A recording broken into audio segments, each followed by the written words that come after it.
आपने देखा होगा कि अवधेश प्रसाद रोते नजर आए। अब उनके रोने का, उनके आंसुओं का कोई असर होगा? हालांकि आंसू तो नहीं निकल रहे थे। उनका क्या असर होता है? दिल्ली की सभी सीटों पर भी मतगणना शुरू हो चुकी है। सबसे पहले पोस्टल बैलेट की गिनती हो रही है और रुझानों में आपको बता दें टक्कर दिख रही है दिल्ली में। और मिल्कीपुर में अभी पहला रुझान नहीं गिरा है। तो आप एक बीजेपी एक काउंटिंग हम आपको बता दें कि दिल्ली में भी शुरू हो गए। 2 सीटों का रुझान आ गया दिल्ली में, दोनों में टक्कर। और देखिए अब ये एक सीट पर आप आ गए और एक सीट पर आपको बता दें बीजेपी। अब ये टैली भी ऊपर पल पल की बदल रही है। वहीं मिल्कीपुर का भी हम पल पल का अपडेट आपको बता रहे हैं कि दिल्ली की जो सियासत है उसका भी बड़ा असर होता है पूरे देश में। इसलिए देखना बड़ा दिलचस्प होगा दिल्ली पर कौन, आम आदमी पार्टी या फिर बीजेपी बाजी मारती है, क्योंकि लगातार 3 बार से आम आदमी पार्टी वहां जीतती आ रही है। इस बार क्या होगा, जनता क्या फैसला सुनाती है, ये देखना बड़ा दिलचस्प होगा। हमारे साथ आपको बता दें, अब मिल्कीपुर लेकर चलते हैं। परवीन पांडे भी हमारे साथ जुड़े हुए हैं। परवीन का रुख लेते हैं। परवीन, कहां हैं आप और जरा बताइए अपडेट क्या है आपके पास अभी?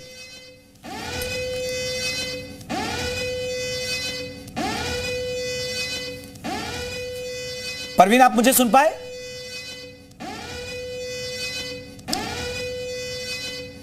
चलिए अब हमारे साथ हमारे सहयोगी कुंदन भी जुड़े हैं। कुंदन, क्या अपडेट अभी?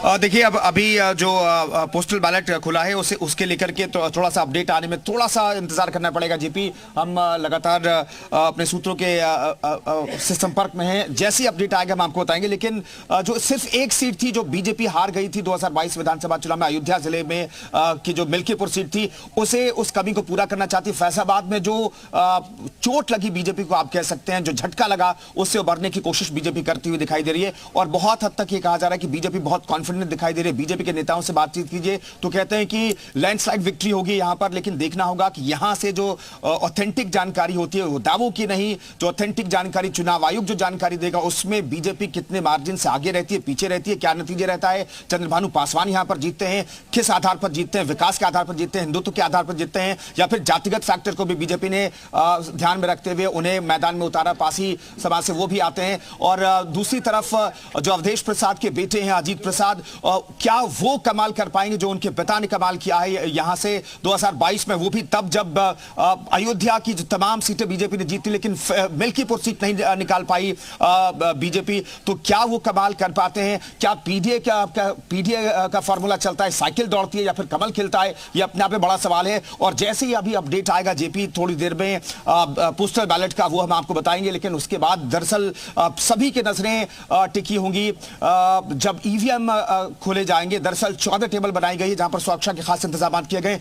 30 राउंड में चुनावी नतीजे आएंगे। 30 राउंड में हालांकि तस्वीर जो है लगभग ये नेक टू नेक फाइट रहता है, तो आखिर 25 राउंड तक हमें इंतजार करना पड़ेगा। लेकिन कहा जा रहा है कि 20 राउंड तक तस्वीर साफ हो जाएगी। अगर 20 राउंड तक काउंटिंग हो जाती है तो तस्वीर साफ हो जाएगी तब तक। लेकिन देखना होगा, नेक टू नेक फाइट रहता है, फाइट रहती है यहां पर, या फिर चीजें बदली हुई दिखाई देती है, एक तरफा चुनाव नतीजे दिखाई देता है, या फिर वाकई में neck to neck fight Samajwadi party चाहे फिर अवधेश प्रसाद का जलवा चलता है, उनके बेटे के लिए चलता है, खुद अजीत प्रसाद का जलवा चलता है, या पीडीए का फॉर्मूला चलता है। क्योंकि पीडीए यहां पर आपको पता है ब्राह्मण सबसे ज्यादा वोटर्स यहां पर तो हैं, लेकिन पीडीए के जो बाकी घटक हैं उनकी मौजूदगी अगर इंटैक्ट हो जाते हैं तो बीजेपी के लिए मुश्किलें पैदा हो सकती है। कुंदन, अगर बात करें, जिस तरह आपने भी जिक्र किया कि कई विधायकों को लगाया गया, कई मंत्रियों की ड्यूटी लगाई गई, खुद सीएम योगी ने ताबड़तोड़ रैलियां की, एक बहुत बड़ा सवाल है। वहीं दूसरी तरफ अखिलेश यादव ने भी पूरी ताकत लगाई, डिंपल भी आए, अखिलेश यादव भी आए, और फिर अवधेश प्रसाद भी आपको बता दें कि उन्होंने आंसू बहाते नजर आए थे।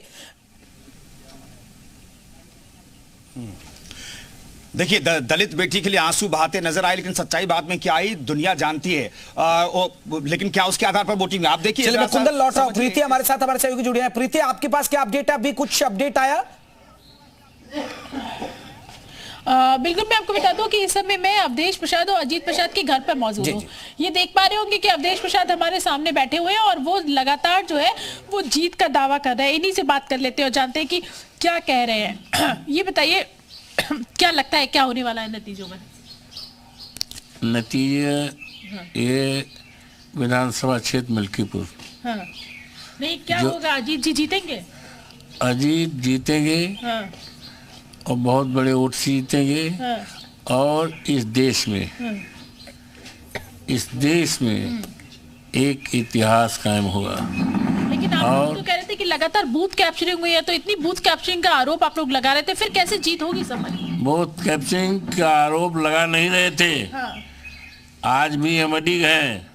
बूथ कैप्चरिंग के सबूत हैं जिसके संबंध में लगातार चुनाव आयोग बिल्कुल आप बने प्रीति, आप बात करती रही है, लेकिन आप दर्शकों को पहला रुझान बता देते हैं। बीजेपी प्रत्याशी आगे चल रहे हैं। प्रीति, हमारे अपडेट हमारे पास आई है, पोस्टल बैलेट की गिनती शुरू हो गई है, बीजेपी उम्मीदवार आगे चल रहे हैं। बात कर लीजिएगा एक बार, बड़ी खबर, बड़ी जानकारी, बीजेपी पहले रुझान में आगे चल रही है। मिल्कीपुर का पहला रुझान गिर गया है। दर्शकों को बता दें, बीजेपी लीड कर रही है, पोस्टल बैलेट में बीजेपी लीड कर रही है। ये बड़ी प्रीति पूछिए, रुझान में जरा बीजेपी लीड कर रही है अभी, पोस्टल बैलेट जो खुला है बैलेट पेपर बिल्कुल बिल्कुल बिल्कुल बिल्कुल। ये बताइए, बीजेपी आगे चल रही है, पोस्टल बैलेट में बीजेपी है। हाँ।